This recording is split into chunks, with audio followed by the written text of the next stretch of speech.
From baggage claim to pajamas in 10 minutes. Erie International Airport. Fly with ERI.com. Fly Erie International Airport to Charlotte on American Airlines, your nonstop gateway to the world. Also, we have Breeze Airways flying nonstop to Orlando and Tampa, Florida. A great low-cost carrier providing excellent service to the regional community. Fly Erie International for your travel needs. Fly with ERI.com.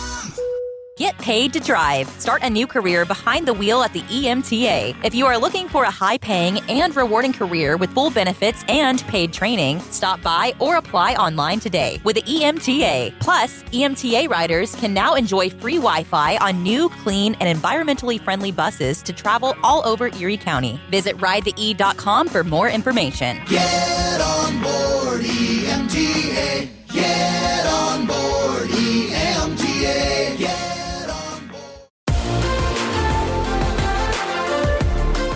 Welcome to TalkErie.com's Joel Natale Show, Erie, Pennsylvania's daily podcast. Every day, we tackle the biggest issues that the Erie PA region faces. Stay informed and involved as we advance the narrative of Erie. Now, here's Joel Natale.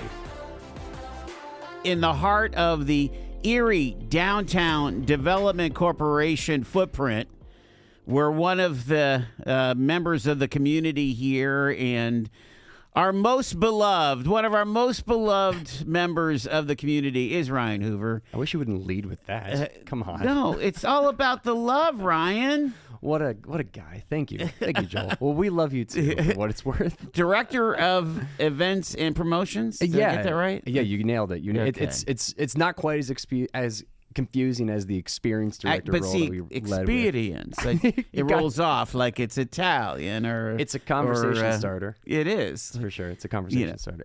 Or you're like, if you're into Jimi Hendrix, are you experienced? Right. I know that's way before your time, but your dad would love that. I mean. By the way, can I just say I love your parents?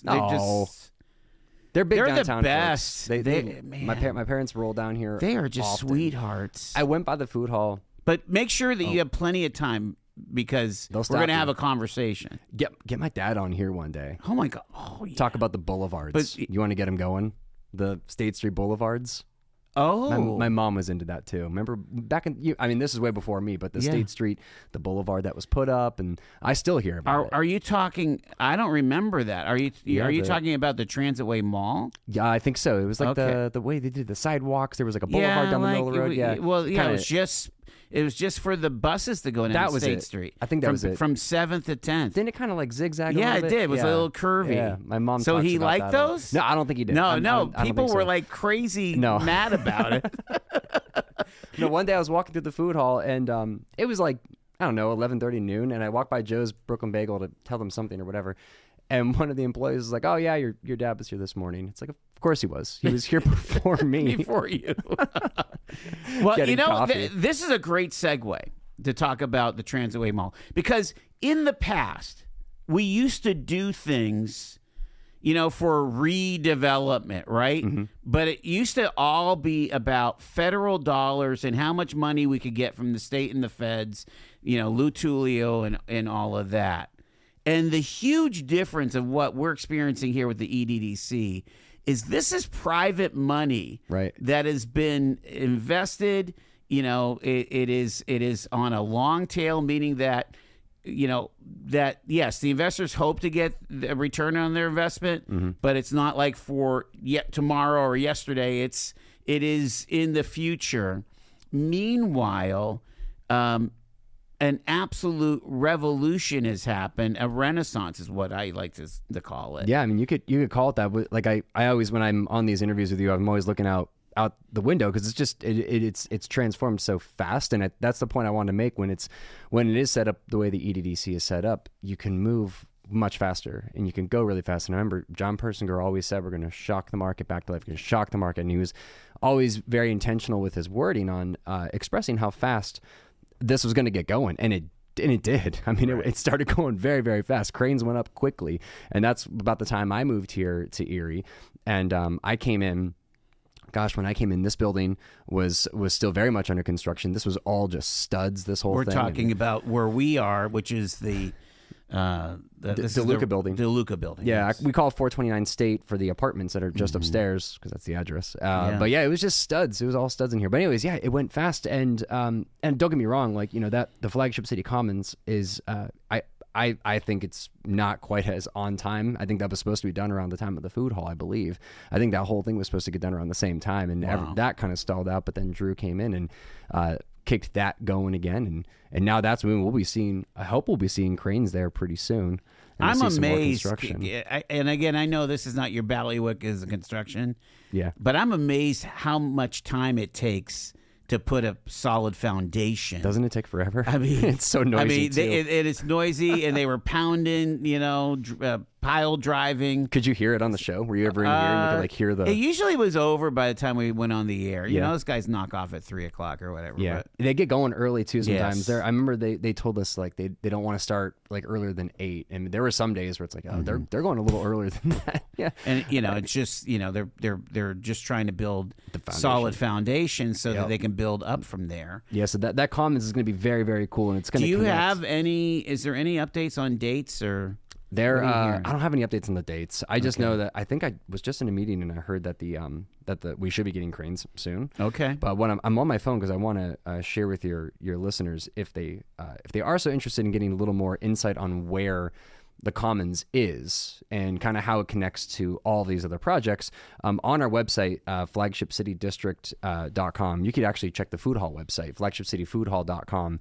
There's actually a map at the bottom of the page that kind of shows this whole neighborhood and kind of where these different amenities are, but it also shows the Flagship City Commons and how it's right there in that middle spot. I've seen so many comments where people think that the garage is located right there, but there's obviously no garage there, and there's still a little bit of perception gap that we're trying to help close, and I'm kind of at the forefront of that as far as it pertains to how we can answer those questions digitally and through social media. So we do have resources on our websites, flagshipcitydistrict.com or ERIEDDC.org, and we really try to spell it out as to where these things are. Now, the EDDC website actually has a whole section for the Commons and different construction updates and different articles that have come out about it. So that is the spot to go when you want to see the most updated news articles or interviews. I even have a little vlog on there when we did the groundbreaking. So you were in that actually. I interviewed you on that. Yeah, when we did the groundbreaking. Yeah. I'm sure I was, giving some great comment or something. You did. Yeah. It was that, and the groundbreaking was funny too because we broke ground. Like the whole ceremony happened, and in my mind, like I expected the cranes to be like rolling down the road, and like everyone's coming in with the shovels, and we all kind of dispersed, and then it was just underground work for like 3 months for the last 6 months even. So it looked like nothing happened. I mean, there is a ton happening, but yeah, it's like we had this just big ceremony all into the ground. Yeah, it's all down. And I would imagine that you've just like any big city.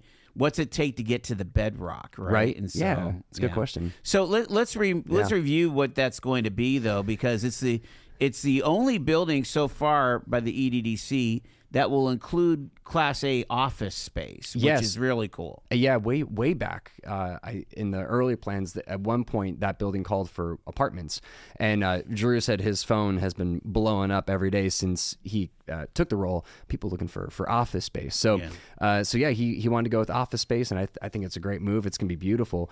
More importantly, more importantly to me at least, I'm sure for Drew this is all very different, but for me, what that building is going to do is it's going to actually physically connect to these different projects, where right now everything feels relatively put together. If you're familiar with the area, it's like, oh yeah, you know where the food hall is, you know where Co-Fair is, you know where the apartments are, Ascend and Children's Museum. But this building will physically connect like the garage to Perry Square and the food hall to Co-Fair. That's what I'm most excited about. It's going to have this beautiful glass arcade going all the way up 3 stories.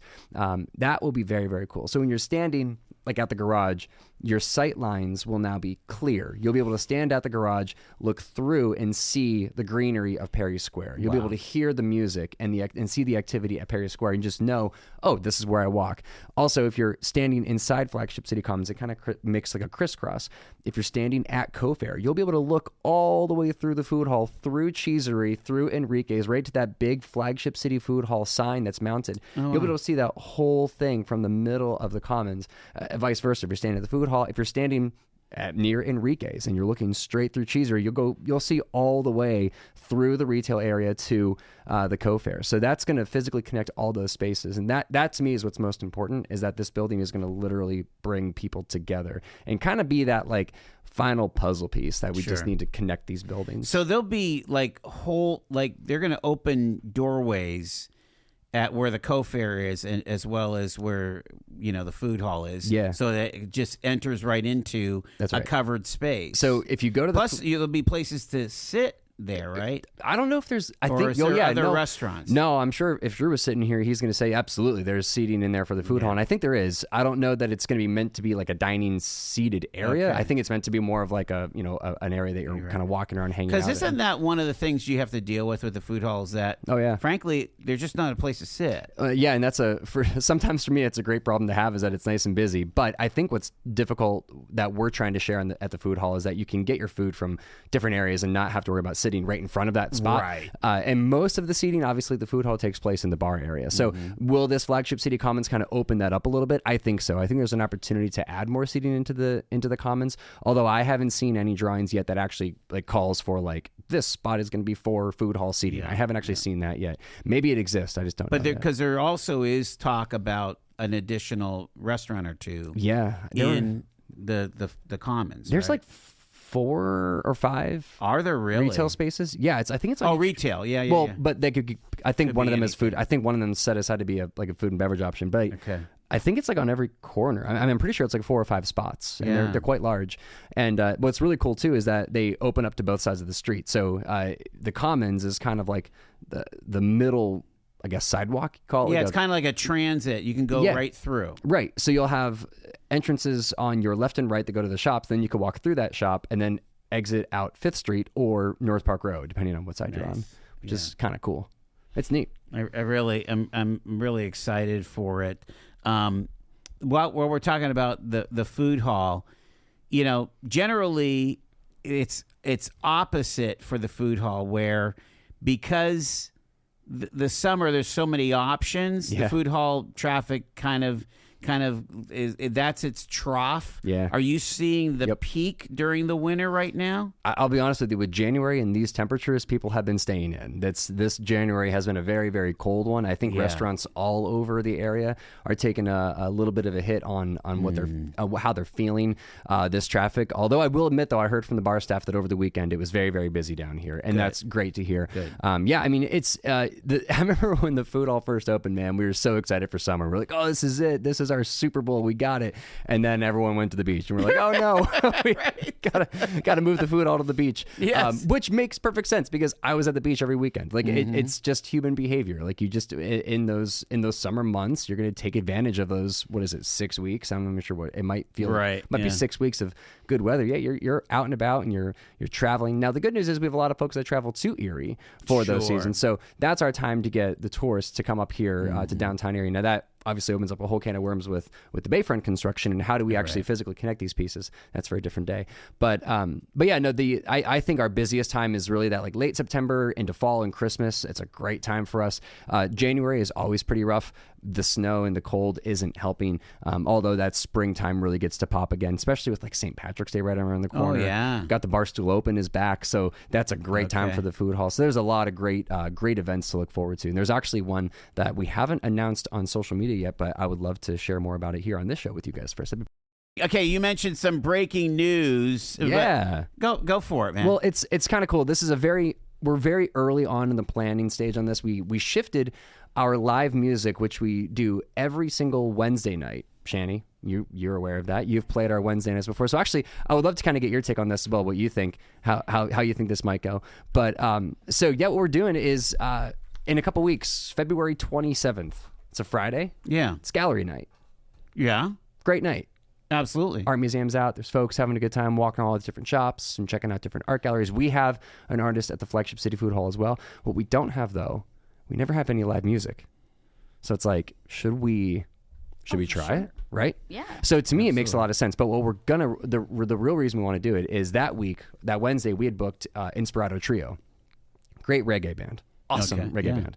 I did not realize how cool the reggae community was here in Erie. It's fantastic. it's whatever. It's cool. It's really they're all very supportive and it's fun. Yeah. So they were gonna play Wednesday, and we were like, what could we do? Like, how could we like really like capture a large audience and do something different and fun? And we're always trying to think about doing things different and fun over the food hall, trying to be a little more intentional about when we do some live music, what could we do that makes it a little different? And we were like, boy, wouldn't it be cool if we did like almost like a tropical hideaway party, let's just be. Especially really in February. Right? Last week of February. Let's embrace it. So Inspirato Trio, we're going to put together a little party. Details are still quite loose. We literally just kind of cleared it with the bar and everyone like yesterday. But we're gonna try shifting live music from Wednesday to a Friday. It's on February 27th from 6 to 8 during gallery night. So we're very excited to give that a shot and see how it goes. I personally think Friday night music is going to be very, very cool. There's a lot of live music in Erie, and Friday nights are a very popular night for live music, which is part of why we liked Wednesdays, was that Wednesdays were a little quieter and maybe we could try that. But when there's an event like gallery night, I think we need to be doing a better job at just like, hey, we got to move it to this day. And we've never really done that yet. We do it like, on the occasion we'll do it, for like, I remember one of the days like, Stephanie Hunt had she had the little market out here on 5th Street. So we added music on that day. And then, for obviously for the St. Patrick's Day parade, we add music on that day, kind of a no-brainer. But it's not really been like in our like operating guidelines to, be much more intentional about that. Talk about in the summer, you activate, you've got the alley, the garbage alley, you have out in front on North Park Row.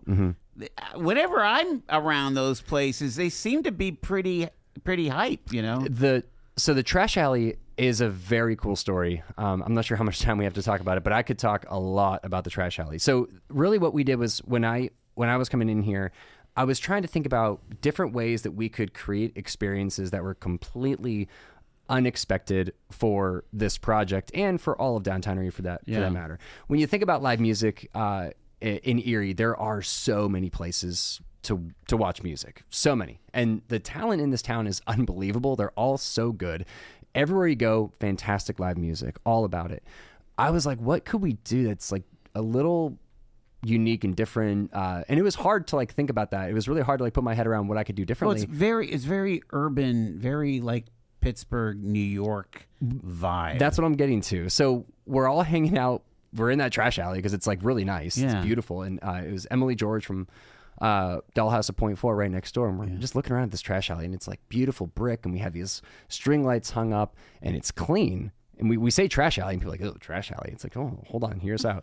And we're like, this thing is really cool. This is beautiful. And we're just like, what if we had a concert here? Like, what would happen? So similar to what we're doing with that Friday reggae show where we drop it onto gallery night, we decided let's try music on the eclipse day. Guaranteed huge audience coming to Erie. Let's put it out there and see what happens. And so many folks showed up to this trash alley who were not from Erie, right? Wow. So this was for a lot of folks their first time to Erie because they were here for the eclipse. And then they found out about our trash alley party and they came in and we had our friend Jess Royer and Nick Warren and they were playing out there and it was just the most like super relaxed, chill vibes. And like Jess is up there and Jess is very like soulful and her music is very captivating. You really like listen to her when she's performing. And we're in this trash alley and we're just like captivated by this artist. And we're just like, did we do something here? Was this something? And what we loved was that we hid the music too. We tucked it back down the trash alley so that you can't see it from the road. And that's the whole point. The point is that you're supposed to kind of walk and you hear it and it gets louder, but you can't see it. And then lo and behold, here's this trash alley and tucked away in the back is a performer. And it's really cool. I'm very, very proud of it. I'm very excited that the EDDC and during the summer, what is it? Is it like every week? Or? I did a couple summers ago. I did 6 trash alley parties. I'm not even going to remotely lie to you. It was a lot of trash alley parties, and it was a lot of time away from my family where I'm hanging out in a trash alley. So we dialed it back to 3. Okay. The last summer, we did 3 trash alley parties and 3 boutique nights, which I'll also speak about. But so the trash alley parties, we had 3 last year, and they were fantastic. So much fun. This year, we are trying to expand on the Trash Alley Party, still maintaining its identity of being in a trash alley. But it is in my opinion, that's just one of those experiences that you really just can't get anywhere else. And yeah, the comment was like, hey, this is a very Pittsburgh, like Chicago. Someone even said like this is like a DC kind of thing, like having music playing in a trash alley. And the comments I get from the public is really funny because the first time I'll mention a trash alley party, I'll always get the question or the look like, trash alley, isn't it smelly? It's like, no, it's actually not. It's very, very nice. But you just have to experience the trash alley party. So you're not coexisting with the trash. The trash gets moved. We move it. Yeah. We move the trash out. So we do move the trash out. Real quick, talk about boutique nights because you even did a block party, right? With some of those? And I talked to one of the vendors. They said they had a really good day when they came down. That's good to hear. So boutique nights, similar to, we looked at other vendor fairs in Erie and all around the area, and we wanted to learn what those pain points were with some of those vendor fairs and what we might be able to do here in downtown Erie that could be really fun and unique for these vendors. And we thought, hey, like an artist demonstration thing could be pretty cool. And there's probably a ton of vendor fairs that do that as well. But what we wanted to do here was like, hey, if you're going to sell art, let's see if we can get you to demonstrate that art. And then, as you're walking through, it's not just about selling your goods, but it's about showing your talents through your art. And this was all done in collaboration with the Glass Growers, girls right here at the gallery, Point 4, Copper Carriage, and Visit Erie even came through and helped us out with this. And yeah, we closed down 5th Street from French to State, and we did 25 vendors out there on 5th Street. And it was super cool. It was a lot of fun. I think where we did really well was I think a lot of the vendors were a little concerned about just setting up in downtown Erie because, there is absolutely nowhere to park. But we did a really good job getting them set up. And it was a lot of fun. Quickfill gasoline is made right here in America. United Refining Company, who operates Quickfill, refines its gasoline from North American crude oil in Warren, Pennsylvania. When you buy United Refining Company gasoline at Quickfill, you keep jobs and businesses in America, and you keep American families strong. You don't need to send your money overseas when you buy gasoline. Buy American-made gasoline at Quickfill. Quickfill, driving America. Looking for amazing finds and incredible deals? Visit Erie City Mission Thrift today. From stylish clothes and shoes to quality furniture and home goods, you'll discover something new each time while changing lives right here in Erie. It's shopping that feels good and does good. Come see us in Erie and Girard. Erie City Mission Thrift.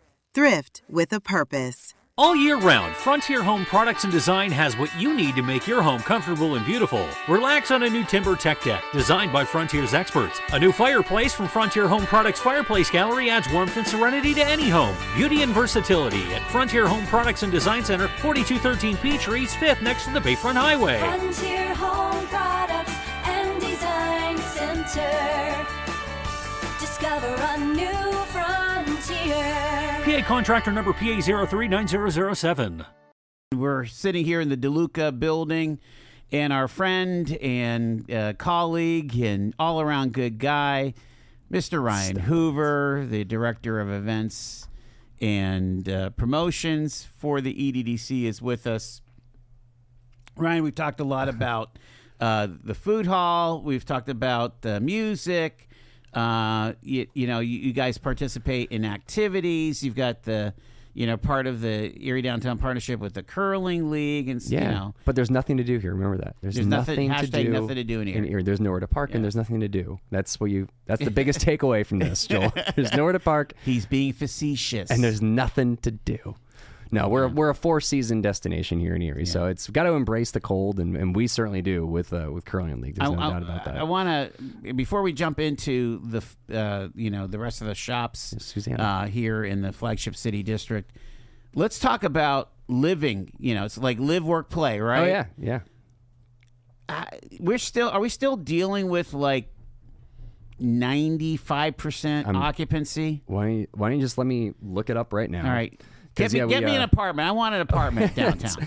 So yeah, the apartments. The apartments are awesome. It's really cool to be able to kind of be a part of that as well. Like when I first came in, that was it was figure out how to market them and find our first couple residents. it's been a blast to handle that. The property management side of it has been a whole different learning curve for me. Right. That's where the EDDC really stepped in and helped me out. Let's see here. We got a handful of apartments available. There's 104 in total. Right now, 1, 2, 3, 4, 5, 6. There's like 7 apartments available right now. So we're running about 93% occupied. Is that the math? I'm Is that thinking, what it comes out to? Yeah, I mean, it's probably a little bit more than that, 95%. Right now, we're just about to come out of our slow season. This is really the slow time is that December, January. Absolutely nobody's looking for apartments in December and January. Almost nobody. That's not true. We've had a lot of people. But just in these last couple of weeks, we've received a ton of tour requests. They pop up on my calendar automatically. So people from anywhere in the country can go to our website, schedule a tour, and come on in. They can drive to Erie, which we get often. We'll get people who drive up from Pittsburgh, drive over from Buffalo, and the tours just show up on my calendar. We meet them at the Welcome Center, and we go on a little tour. So we get those. I'm getting multiple tours a week now, so we're starting to get back into that business. The business. Yeah. Is the 2-story, 2-bedroom facing the parks? Has that been constantly occupied since day one? I don't even have a listing for it. It's never been listed. It's just one of those apartments that it'll become available, but someone else finds out about it. There's a list behind it. There's like this hidden list behind it where people just know that it's already available, and then they reach out to the apartment, and then they apply for it, they take it, and it's theirs. But that's not the only one that has amazing views. Like, there's ones here at the Ascent Building that are facing north, facing the bay. Yeah, so you're looking at boats. Yep, my favorite fireworks. View. My favorite view is this building right here.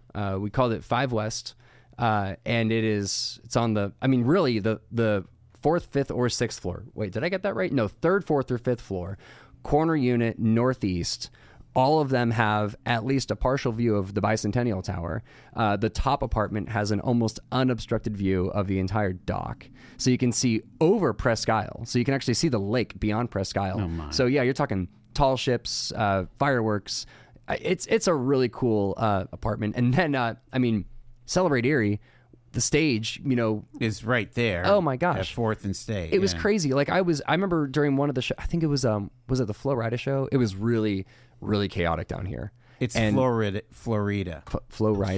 This is the inside joke. Okay. Sorry. Okay. Do I have to correct you, or am I just moving on? No, Shady is, Shady will slap my arm. Did I roll my eyes loudly enough? Florida. Hey, let me sneak a phone call in here. Hi, you're live with Ryan and Joel here on Talk Erie. Come on, you boomer. It's Florida. I know. Hey, so if I didn't live in the second coolest neighborhood in town, I would totally live downtown at these apartments. They're awesome, and Ryan, you do a great job. Seriously, Joel, he needs his own radio show. But more importantly, even than that, Ryan has been such a supporter and promoter and encourager of everything great going on at the Erie International Airport.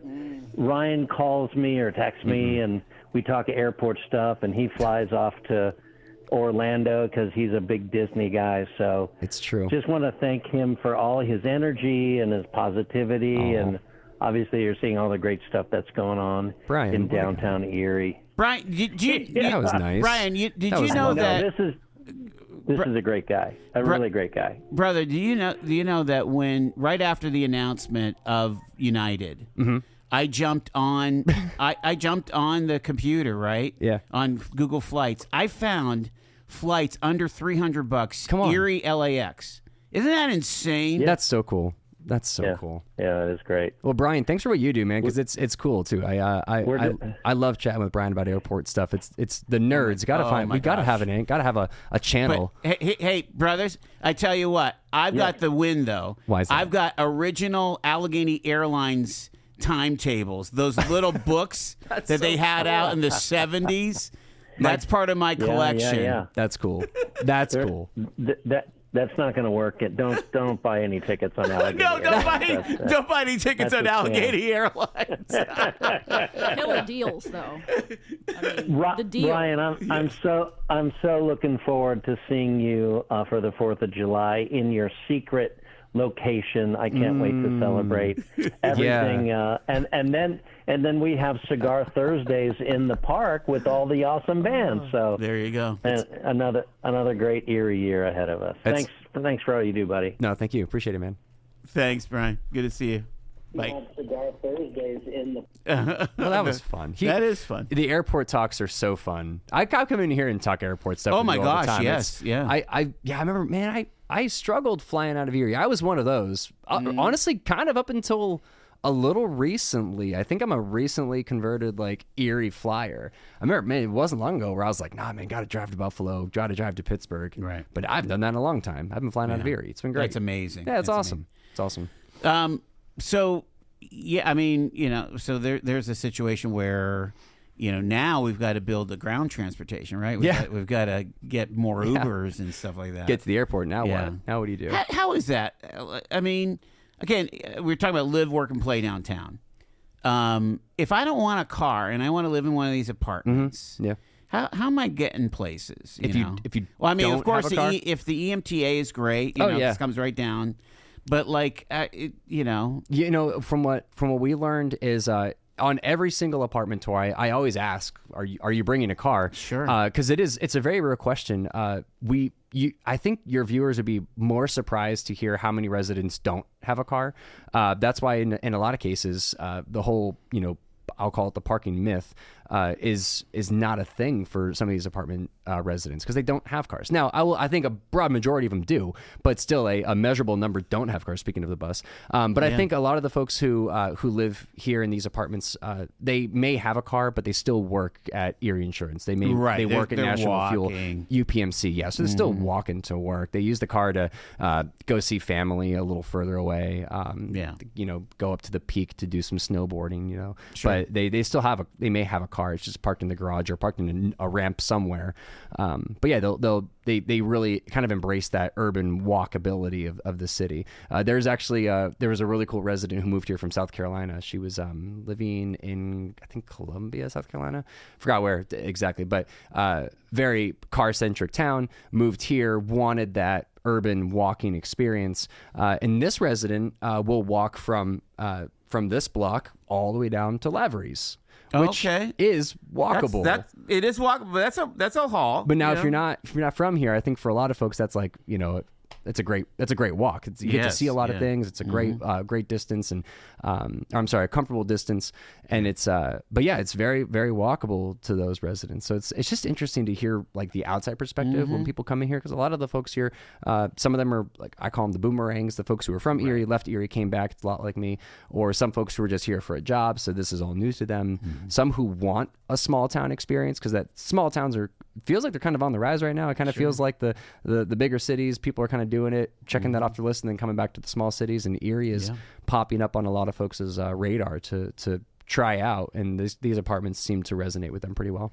The obviously the food choices here, we're making this huge comeback as far as a restaurant destination here on Lower State. Yeah. So let's start with Serafini's, which opened up in the cashier's house last October. Yeah. How are they doing? And awesome. What are we hearing about that? Serafini's is consistently busy. Our office is right above them. So I walk downstairs all the time, and I go bug Amanda and Opie, and I'll grab a lunch down there and get some soup, and there's always tables full, and it's just so cool to walk down there and see so many people there having a good time and laughing and chatting and having work meetings or whatever it is. That to me is what's really cool. And like when I'll sit there, I'll go down and I'll sit at the bar and I'll have some soup, and I'll just listen, to people like walking in, like, oh, like if they're meeting a friend who's waiting at the table. That this very specific thing happened. There was an individual waiting at a table, and their group came and they were like, oh my gosh, I haven't been here. I didn't know what to expect. This is so pretty. That to me is really cool. Like these folks that are coming into these buildings that the public hadn't really been inside a whole lot, and then they come in and see this completely transformed, really cool restaurant experience that they weren't expecting. That to me is pretty rad. So, and I know those folks are Amanda and Opie are they've got their heart in that business, and they are cool. So into it, and they're learning. There's obviously with any restaurant, any business, there's things you got to adjust and try, and that didn't work, but this will work, and they're still figuring a lot of things out. But man, I'll tell you, it is so cool to go down there and see that place busy and doing well. It's exciting. Beautiful. Let's move south to the Bonnell Building. You've got Hazards. In the second floor, right? Second floor got Hazards, the 18-hole mini golf. Got the bar. This is the time for mini golf, indoor mini golf, right? It's the perfect time for mini golf. This is the time to do it, and it's they also do live music there. They had a great show a couple weeks ago. Brought back an old punk band from Erie in the early 2000s. There's Always Tomorrow. Great show up there at Hazards. It was just so fun for anyone who was Edinburgh Hangout, Forward Hall folks. That was a really cool, nostalgic experience there at Hazards. So shout out to Tom and Tony for absolutely pulling off that night. That was very, very cool. So yeah, Hazards is a blast. And I say this a lot. I'm not proud of this, but I was not seeing the vision for Hazards early on. I saw the construction drawings. I saw the building, the space. I wasn't seeing it. I was talking to Tom and Tony, and I'm like, boys, I don't see this. And they're like, oh, don't worry. It's going to be great. and again, they're experienced restaurateurs. And experience generators. I'm so glad I was wrong, because I walked in that place, and was shocked. It's just so cool. Now they got the pinball machines, and they got a bit of an arcade situation up there. It's so rad. Well, it's cool. It's not going to be Dave & Buster's, but that vibe, that never hurt anybody. No, and the holes are fun. They're all like Erie themed and cute. It's just the whole experience is wacky and weird and cool. It fits in here perfectly. The third floor is the Brig, the cigar lounge. Yeah. Again, another kind of perfect time. Yep. But, when you can't smoke your cigars outside. Right? Like Brian is on his Thursday nights. Right. Yeah, they got the lockers, and from what I understand, the lockers are still quite full and busy. So the folks can go there. They have their cigar, they have their beverage inside the locker. So that is still a great spot just for work meetings, kind of quiet work. I've seen Drew working up there from time to time. I caught him in his secret spot when he needs to get away from folks. To see him up there clicking away on his keyboard. So that's a really just comfortable, very just relaxing spot.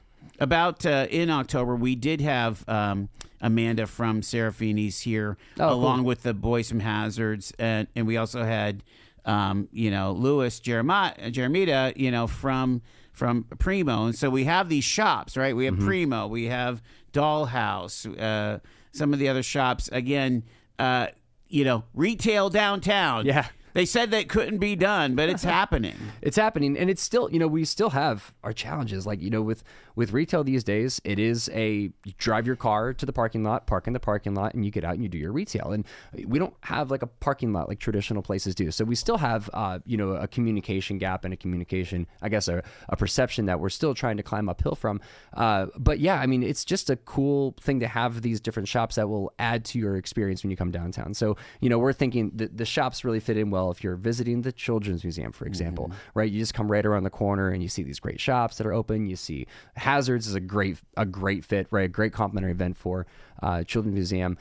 Gallery Night is another great time where these shops really get a chance to shine. So I still think we have room to improve as it pertains to just general foot traffic in downtown Erie. I think we can all agree that still is an area that we all need to improve on. But to improve on that, we need to make downtown Erie, a place that people want to come and walk on the sidewalk. So there's a lot that we still need to do, and a lot of these events and promotions and activations are a part of that. So the something to think about, and again, I've been picking up on it too, and I know my friend Adam Williams, he wants to always shop local, and I mean, you're gonna find, let's say at the Dollhouse, for example, with her vintage, right?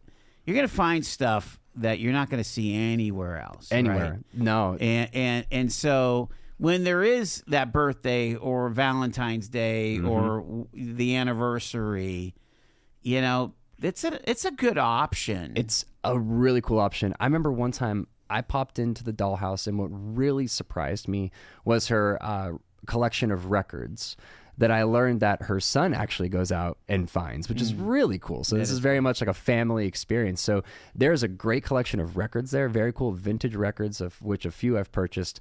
And then randomly, I saw just this really cool Seattle Seahawks hat there. Like there's just, it's like the Seattle Seahawks all the way out here in Erie. But yeah, I mean, the Dollhouse and even, places like Copper Carriage, these shops that kind of accept items, you see everything and anything there. So you really never know. Every time you visit those shops, it's like a different adventure, which is pretty cool. We got to mention Glass Growers because I try to go there at least every Christmas. I have memories of going there as a little kid. And I mean, I wasn't a little kid. I might have been like 9 or 10 years old. But I remember like walking in and my mom being like, "Put your hands in your pocket. Don't touch anything." Yeah. Because if a kid as much sneezes in there, shelves are coming down. It's chaotic. Children are crying. Well, maybe if Ryan sneezes. I don't. So even when I go in there, I'm always like very careful. Yeah. No, it's a cool shop. I took my son in there and I was very scared. I feel like almost. My mom, I feel like we get her some kind of personalized gift from Glass Growers at least once a year, whether it's Christmas or birthday. It's the stuff there is a lot of fun, and they have like, I just like the silly socks and like the silly like oven mitts that they have. They have really cool stuff there too. Yeah. We'd be remiss if we didn't mention Erie Apparel, the City Supply. What do you got? What are you wearing today? 814, almost always 814. Under the the quarter zip, got the 814 I mean, they just have a knack for designs and things. They do. And so what's cool too, shout out Greg, they help out with a lot of our logos, like the Flagship City District logo, the Food Hall logo. So Greg and Scott and those guys out there at Erie Apparel have more than, invested time in their shop, but they've invested their talents in the form of like branding and logos. And that's really, really cool. All right. We're going to do a little bit of a lightning round with Ryan Hoover here. Don't do it. So Mexican street corn. Have you had it? Wee corny. Have I ever had it? I haven't had it there yet. I haven't had it ever, actually. I've never had, now that I think about it, I've never had Mexican street corn. It's time. I know. I need to go check it out. What is the favorite dish at Noodle Love? Ooh. Because Noodle Love is the original, and I mean, Noodle Love and Dina's started. OGs. They're the OGs. And they're still making it happen. So, what's your favorite Noodle Love? So Noodle Love, I go, there is a customized option. Of course. I go udon noodles. I go chili Thai. Am I getting that right? Basil Thai? No, I need to see it on the menu. Yeah. Doesn't matter. It's udon noodles and chicken. It's very, very good. And there's a lot more to it. I just do the flank steak with the basil Thai. Do you like the steak? Oh yeah. Yeah, the steak is a tasty one over there. I'm going to give you a lightning round. Enrique. Wait a second. I'm asking the questions get out of here. Enrique's. You've been to Enrique's yet? Have you checked it out? Have, yeah, it's good. You got a good chicken taco. Yeah. Great Chipotle chicken taco. I usually go burritos with Enrique's. Yeah. Did you notice that they have their own plates? No. Isn't that wild? Yeah. When you go there, they serve you. They have like these really cool plates. Okay. They treat their little thing like a restaurant. Like when you go there, it's like they're greeting you. It's wild. It's a whole thing. And love Cheesery. Their fave. Pulled pork mac. That's my go-to. Oh, and Dina's. The other original OG. Coolest thing about Dina's, man, that place. Anytime you walk into the food hall off of North Park Row, I always tell folks, if you see a line at Dina's, hop in line. That thing moves so fast. Yeah. She's just scoop and score. Go. And it's phenomenal food. Phenomenal. Amazing. Joe's Brooklyn Bagel. Yeah. We have to mention Dave's. Dave's Diner. It's pretty sweet, right? All right? So when you go, do you go breakfast, eggs? Well, I know, single. But do you go wheat toast, scrambled? You don't go for the pancakes? Of course. When I take my son, we get one pancake and we split it. It's the best pancake I've ever had. It's the best pancake I've ever had. Yeah. I don't know what it is. I don't want to know what it is. It's incredible. When I'm going, do you feel like their old crowd is coming back? Okay, so the listeners may not believe this. I never made it to the original Dave's. Okay, sure. So I do know for a fact that a lot of the originals are coming back. I know that because of the parking garage video that we made for them, and I saw the comments. A lot of their originals are coming back and checking it out, and I know a lot of their staff are original, which is pretty cool too. A lot of the original staff are there. Neat. But no, I never made it to the original Dave's, so this was my first Dave's Diner experience. And dude, I love it. It's so cool. So cool. This is the kind of place that You give it 3-4 years, it's going to be that we've got to go see the Chevy, the front end of the Chevy and the Icon. People will continue to make pilgrimages. Yeah, to that's Dave's. Cool. Dave's is awesome. So. I take my son to a diner once every couple weeks. Try to make an outing of it. We'll end up going like Lawrence Park Diner out there by us. And it's funny. Every time we hop in the car and I tell him we're going to the diner, we'll pick a diner. He always says, "Are we going to Dave's?" Neat. So my son loves Dave's. He loves it. Big fan. All right. We will catch up with you guys in about 3 months. Oh, man. Are you going to help out with construction? Keep things moving? You want me out there? Actually, we do not want you out there. No, you don't want me. Thanks for having me, though. It's always fun to sit here and chat with you, man. Ryan Hoover. He is the Director of Events and Promotions for the Erie Downtown Development Corporation. You've been listening to The Joel Natale Show, Erie, Pennsylvania's daily podcast from TalkErie.com. Subscribe to our show on your favorite podcatcher and get involved by emailing joel@TalkErie.com.